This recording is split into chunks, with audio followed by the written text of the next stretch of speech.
Bienvenue sur Histoire dévoilée, le podcast où je vous raconte des destins hors normes, des personnalités flamboyantes, oubliées ou mal comprises, qui ont pourtant façonné l'histoire.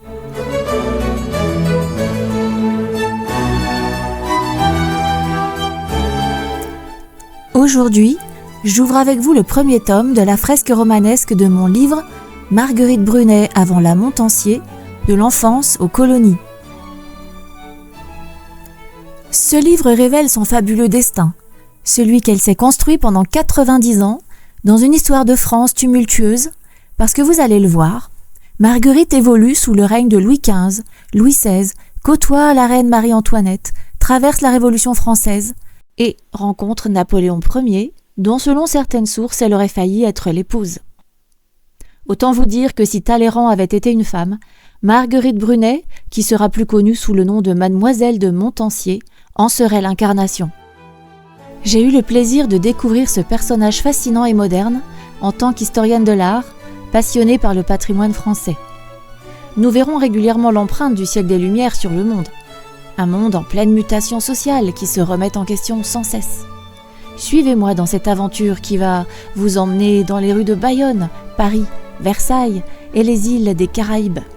C'est une histoire vraie et je vous explique comment je l'ai fait revivre. Le livre vous permettra de plonger au cœur de cette formidable aventure, mais en attendant, suivez-moi.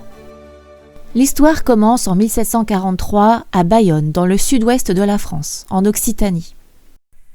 Marguerite a alors 13 ans et elle grandit dans un contexte assez joyeux. Il faut savoir que Bayonne est une ville vibrante, frontalière, fière et cosmopolite à sa manière. Elle est levée entre l'Adour et la Nive. Elle vit au rythme de ces deux cours d'eau, véritable artère économique et culturelle. Le port de la ville est le centre de toutes les activités.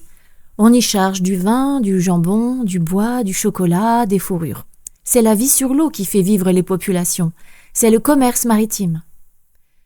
Imaginez les gabarres descendant l'Adour vers l'Atlantique, les navires marchands qui partent vers les colonies et les quais bruissants de langues multiples, gascon, français, basque, espagnol et même quelques anglais de passage.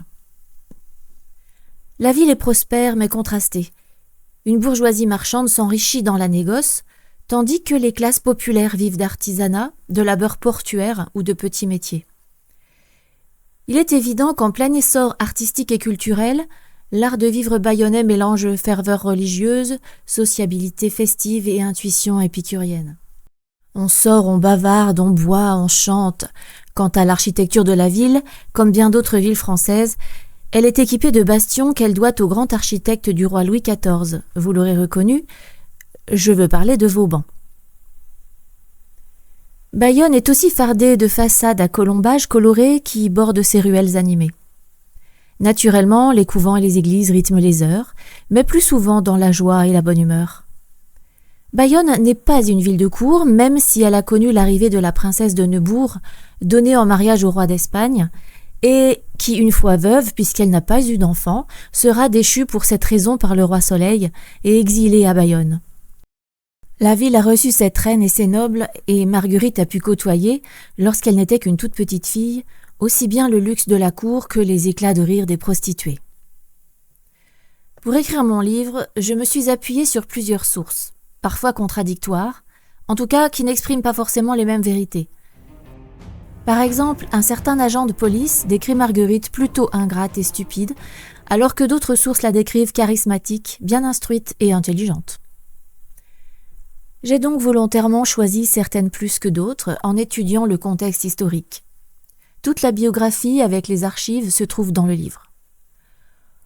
On sait qu'elle a beaucoup transformé et enjolivé certains épisodes de sa vie dans son journal intime pour gommer les traces d'une enfance sans prestige. Elle avait bien compris que pour être prise au sérieux, à Paris, elle devrait jouer la comédie. Mais si je peux me permettre, cette comédie n'a jamais entaché sa personnalité profonde. Je dirais plutôt que par instinct de survie, elle s'est adaptée à la société qui l'entourait en imposant ses lois. Cependant, on constate à de nombreuses reprises qu'elle n'était pas conformiste et qu'elle a résisté à sa manière, particulièrement durant la Révolution. Parce que pendant la Révolution, justement, elle va être accusée de complicité, de dépravation homosexuelle, tout comme la reine et la princesse de Lamballe.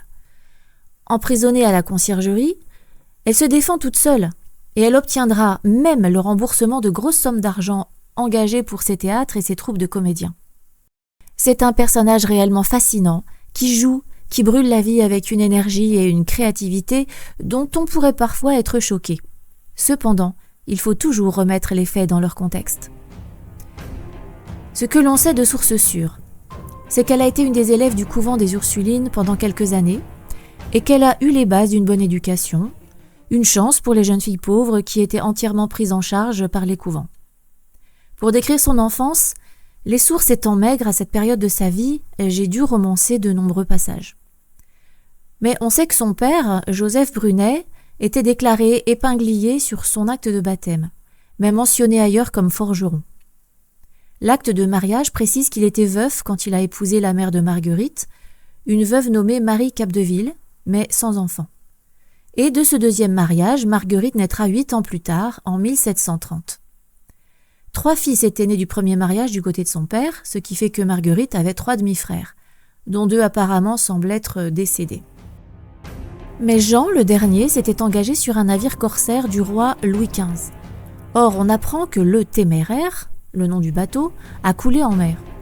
J'ai alors imaginé que son demi-frère, qui s'était engagé comme marin, va devenir une sorte d'obsession pour Marguerite, qui va tenter de le retrouver, supposant qu'il ait pu être emmené captif par les pirates d'Afrique du Nord, semant la terreur partout. Dans le contexte historique, cela m'a permis de poser les bases des enlèvements et des massacres en mer produits par les Mahométans, appelés aussi barbaresques.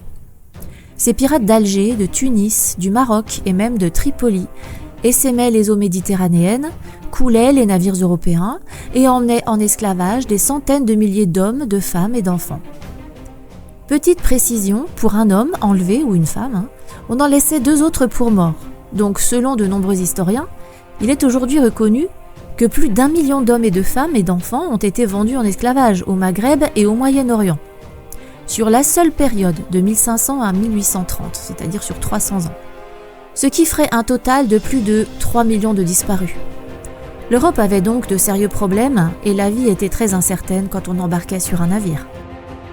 Avec les barbares sur les mers, les luttes sanglantes sur les terres, les guerres de succession ou de territoire, nous avons une petite idée quelque peu chaotique de la vie à cette époque. Marguerite va traverser toutes les tempêtes, puisqu'elle va vivre 90 ans, n'avoir aucune maladie, même pas vénérienne, malgré les nombreux amants que l'histoire lui prête, et elle va connaître des aventures pour le moins inhabituelles. À 14 ans, Marguerite quitte le couvent des Ursulines. Nous supposons que son frère a disparu en mer. Elle s'effondre et se révolte contre la vie. Sa mère et sa marraine décident de l'envoyer à Bordeaux, dans un atelier de modiste où elle va travailler 12 heures par jour en échange du gîte et du couvert, ce qui lui montre la dure réalité de la vie, mais elle lui évite de tomber dans la prostitution. Je décris quelques anecdotes qui permettent de plonger au cœur de ce qu'aurait pu être sa vie pendant cette période. Plusieurs sources différentes donnent des détails. L'une prétend qu'elle part pour les Amériques avec un oncle dont on ignore tout, pour aller voir une tante richissime sur le point de mourir. Chargée de se faire reconnaître comme l'unique héritière par cet oncle dont on ignore encore tout, elle serait arrivée trop tard, la dite tante ayant trépassé juste avant son arrivée. D'autres l'amènent directement à Paris après le couvent, elle aurait eu alors 14 ans. D'autres rapportent une année de travail à Bordeaux dans un atelier de modiste, ce que j'ai utilisé moi, où elle va se faire remarquer. On la surnomme la Hermosa, la belle en français, et elle y rencontre alors un marchand, un client de la boutique qui lui aurait fait croire qu'il possédait un château. Je ne manque pas de rebondir sur ces petits détails et de les intégrer dans l'histoire.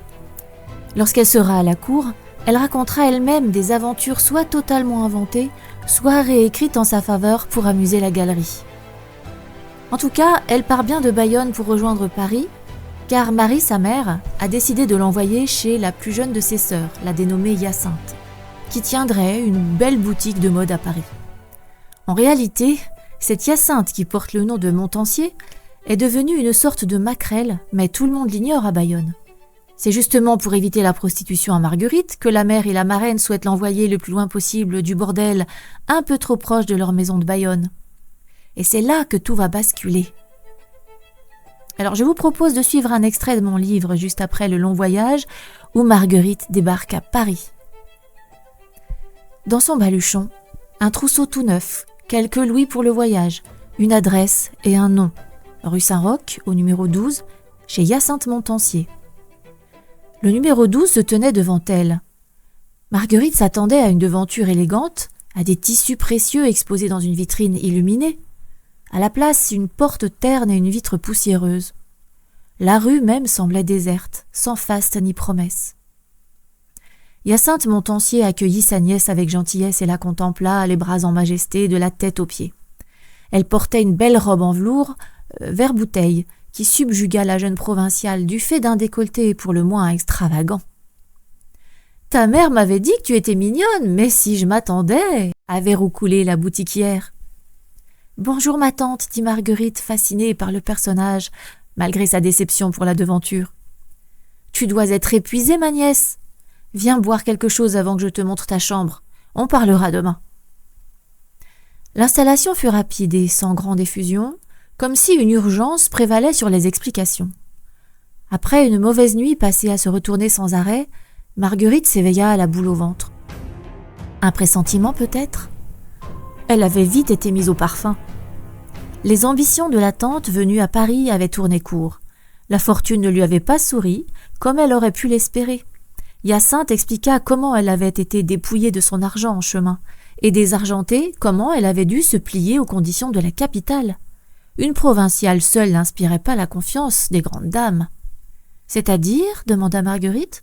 « Je me suis mariée, » répondit Hyacinthe, « avec un homme de droit, un avocat. Mais un an plus tard, j'étais veuve, sans avoir eu le temps d'avoir mis suffisamment de côté pour ouvrir ma boutique. Alors j'ai fait ce que toutes les femmes font dans ce cas-là, ma mignonne. »« C'est-à-dire » demanda encore la jeune provinciale. « J'ai donné de ma personne, » répondit en riant la Parisienne. Hyacinthe fit alors comprendre, sans trop de détours, qu'en donnant intelligemment de sa personne, on pouvait monter assez haut. « Assez haut comment » demanda cette fois-ci Marguerite intriguée.